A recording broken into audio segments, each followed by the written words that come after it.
So when did you begin to start to see some successes that made you feel like you were moving forward? And what was that like?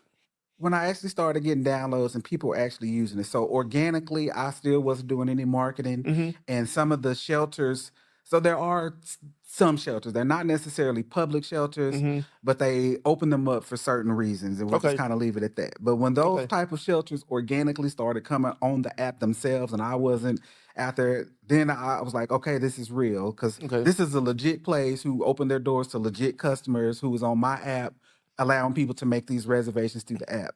So those were those little shots. I was like, okay, so maybe I do have something.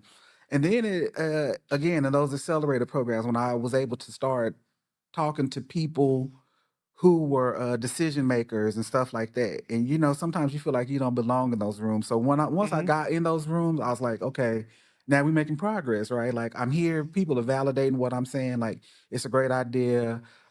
Let's try to get something going and stuff like that. That's when I knew that I was on the right track at that point.